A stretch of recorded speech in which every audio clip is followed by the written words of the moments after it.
stories don't define you, but how you share them will. Hi, I'm Sarah Elkins, Chief Storymaker of Elkins Consulting and the No Longer Virtual Conferences. Your stories and how you share them help define the perception others have of you and can shape how you see yourself. In this week's podcast, I'm sharing a few dreams I have, both my sleeping dreams and the ones I have when I'm awake. You'll notice the link between my sleeping dream stories and my waking stories, and how I interpret what those stories tell me about my own thoughts, otherwise not so transparent to me. Interpreting sleeping dreams is just one of many ways to encourage self-reflection, and you know I'm a big believer in self-reflection as the most important tool for growth. I had to go to the bathroom so badly. I might have a very embarrassing situation in the next few moments. As I moved through the restaurant to find the women's restroom, I could feel my face warming, blushing. I couldn't find the bathroom. I started walking faster, a feeling of desperation washing over me. The building was huge, with twists and hallways and lots of tables and guests. And finally, there it was. The entrance was hidden in a dark corner. I walked through, and none of the stalls had doors. It was weird. People, men and women, just walking by these open stalls like there was nothing awkward about it. I went into a stall to find a big mess on the floor around the toilet. It was filthy. I couldn't even think about going to the bathroom there. I tried to find another stall, looking for some semblance of privacy. I felt totally exposed, but no one seemed to notice. Not one person looked at me or acknowledged the odd situation. I didn't know what to do. And then I woke up, perspiring and shaking. It took me all day to get my tremors to calm down. That was the night before a gig. I would be performing on stage that evening, singing songs I knew well, with musicians I knew would completely back me up, competently, and yet, clearly my subconscious mind was telling me I was nervous. I'm a big believer that our dreams can help us identify issues that are buried in our subconscious minds. When we can interpret a recurring dream, we can start to address the concerns we have that aren't as straightforward or as obvious as we might hope. I have this exposure dream or something similar to it pretty consistently before gigs, presentations, and other events where I know I'll be putting myself out there, working outside of my comfort zone, presenting some deep level of vulnerability. Sometimes the dream involves me looking for a shower or taking a shower and realizing there aren't any curtains and people can see me. Sometimes I care and I get really embarrassed, trying to cover up. But once in a while in my dream, I decide it doesn't matter if people can see me in the shower. I feel proud and free and not at all embarrassed. But that doesn't happen often. My dreams have always been vivid and generally pretty easy to translate and interpret. The two described above are the easiest to figure out. It's simply a matter of feeling naked, vulnerable, exposed. The fact that I have these dreams before a gig or a presentation isn't really surprising. After all, singing, performing in front of an audience, it is like being naked in public, especially if you're doing it right. Being authentic is easier for some people than it is for others. It's probably the most important aspect of public speaking and performance. Read any book on public speaking, especially one of my favorites, Talk Like TED, and you'll read the same concept.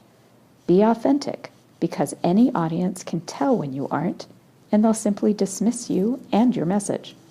There's another important side of the discussion of dreams, the ones you have in your waking hours.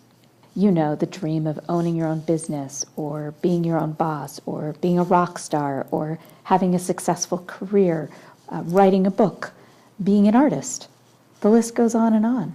But the question about those dreams that keeps coming back to me is whether you have to monetize them to make them relevant, valid, and successful. I don't think so. It started with Craigslist. My husband responded to someone looking for a musician to play with, just for kicks. Ryan came over one night while I was out with friends, and when I arrived home, he was putting his guitar back into his car. I introduced myself and asked him about his music, about his family. That's when he told me about his wife, Twyla. She used to sing with a couple of gospel choirs. Instinct kicked in, and I invited him to bring his wife and daughter for dinner the following week.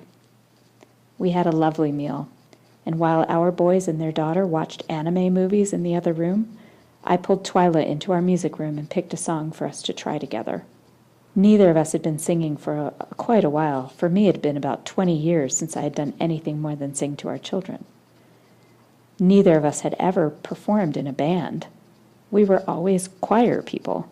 When we sang together that night, for the very first time, it was magical. Our voices blended and wrapped around one another in an extraordinary resonance.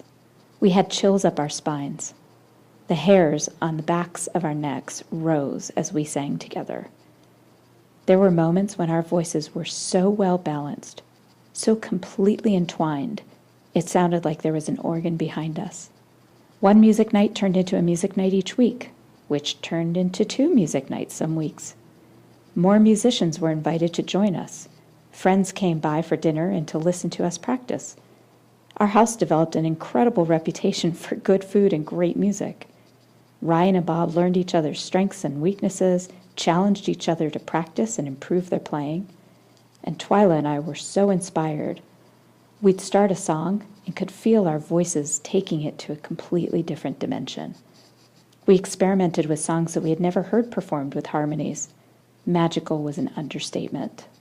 We eventually realized that we had about a dozen songs down well enough to perform them, and we took the first step to creating a band.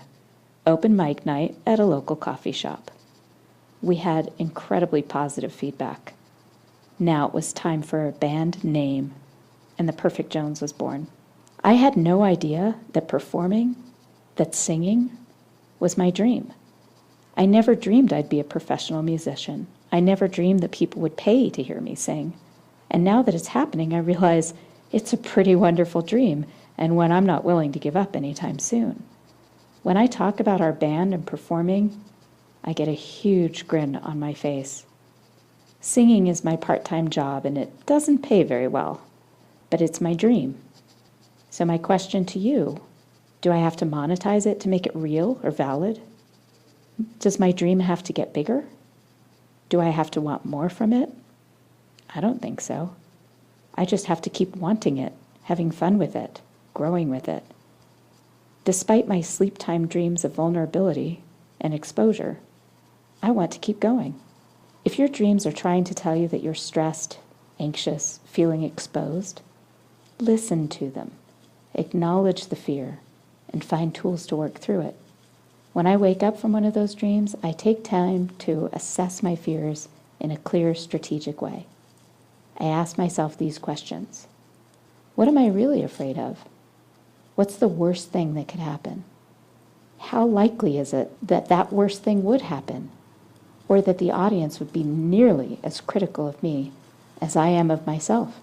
What steps will you take to realize your dream, especially if it scares you? Thank you for listening to Your Stories Don't Define You, How You Share Them Will. Please visit my website for more podcast episodes, blog posts, and information about how I can help you develop and share your stories at elkinsconsulting.com.